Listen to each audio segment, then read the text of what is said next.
ebidensya, resibo, walang lusot ang may atraso. Ang ginang na nasa live selling ay ang 52 years old na si Agnes Serafica. Dating migrant worker si Agnes sa bansang Kuwait. Nang makaipon, umuwi na siya ng Pilipinas at naging live seller ng mga Japan surplus items. Ano po siya, Mami Ellen?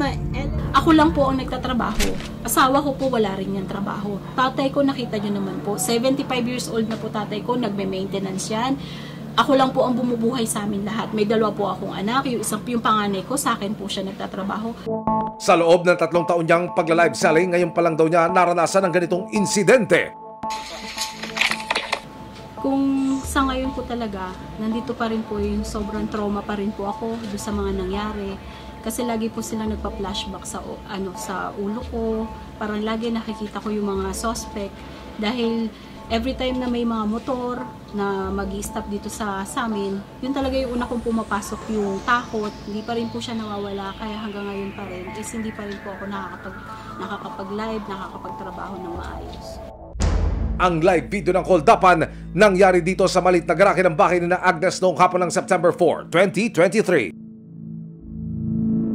Handbag, leather din po siya. Ayan, para may na lang po rito ng... Maayos naman po yung live ko, tahimik naman po siya. Tapos bigla, siguro mga ilang minutes pa lang po nung ng live selling ko. Una, may pumasok na isang lalaki dito. Ay, black na naka-helmet. So, ang iniisip ko po una is rider. Yun po, kasi kumbaga, labas-pasok din po yung rider namin dito dahil nga po may mga pick-up, may mga deliveries po ako. So, yun po yung unang, yun yung unang pumasok sa isip ko eh. Kaya po, kung makikita nyo po yung naka-post na video, is makikita mo po doon na talagang tumitig pa po ako dun sa kanya. Tinignan ko yung mata nung unang pumasok. Kasi iniisip ko baka joke lang. Kasi ang niya kagad is dapa. Kabilang sa mga natangay ng suspect ang suot na hikaw ni Agnes, 3 singsing relo ng kanyang asawa at ang cellphone na ginagamit nila sa pagnenegosyo. Ang kabuuang halaga ng mga nakuha kay Agnes sa higit kumulang 130,000 pesos. Yung pong sa alahas, dahil nagbigay din po ako ng statement dun sa mga pulis, so kinuwenta nila, lumabas po doon is nasa 112,000 po. Bukod po doon sa cellphone, pagkakabili ko po kasi doon is nasa 19,000.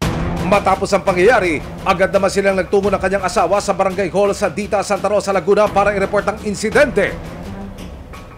Dito na ikinasa ng mga tanod ang paghahanap sa suspect.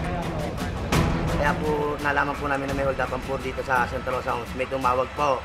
Agad naman po kami responde. Pag-responde po namin, hindi na po namin inabot yung mga hold-up po. Ang resibong nakalap, 2 CCTV kung saan makikitang dumaan ang motorsiklong sinakyan ng suspect.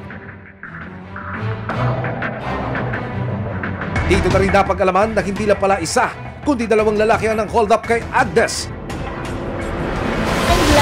At ang shocking revelation,